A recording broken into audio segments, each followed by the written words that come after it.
same Dipanjal Bijendra Pangging ঈশ্বৰ নায়ক আৰু আব্দুল আলিম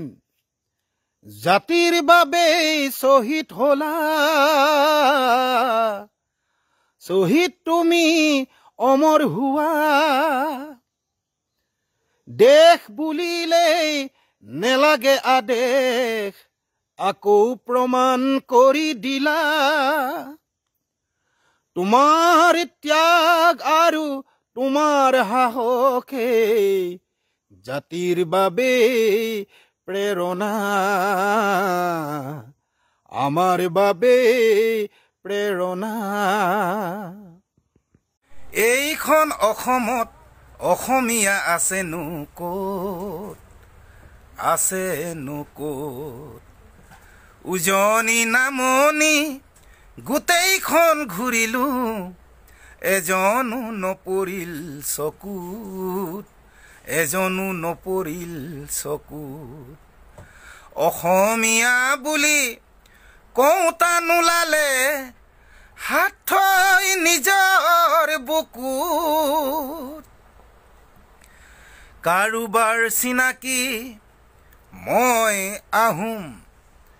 কাৰোবাৰ চিনাকি মই বামুণ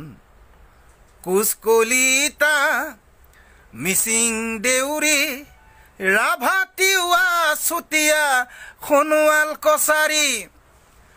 মৰাণ মটক সংখ্যালঘু কৈবৰ্তও পৰিছে চকুত অসমীয়া বুলি কওঁতা নোলালে হাত থৈ নিজৰ বুকুত কাৰ্বি বড়ো গৈছে আঁতৰি চাহ জনজাতিও বেলেগেই চিনাকি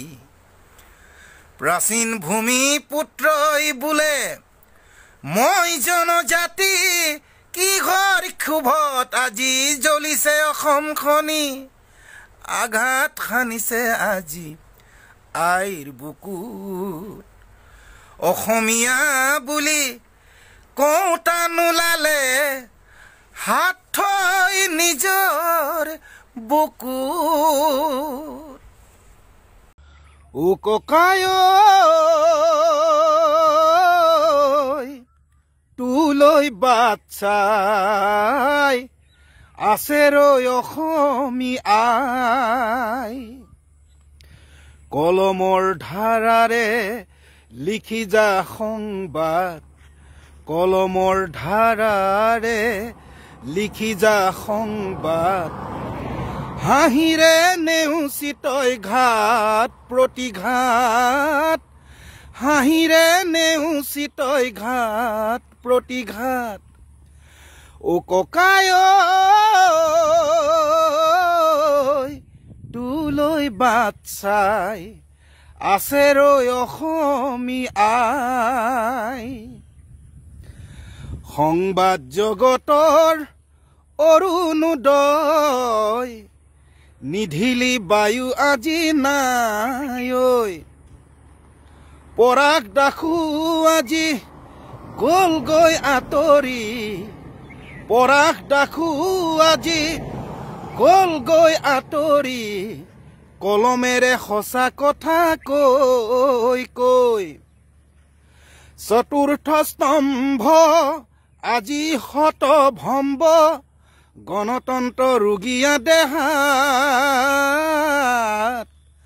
সঁচা সংবাদ সেৱী মহাসংকট আজি এচাম বনিয়াৰ কুটিল বেহাত লাগে এক জাগৰণ কলমৰ মহাৰণ যুদ্ধ য'ত যুক্তিৰে হ'ব আইৰ সুখ দুখ জগত সভাত দাঙি সত্ৰ সিঁচৰিত হ'ব ও ককায় তোলৈ বাট চাই আছে ৰৈ অসমী আই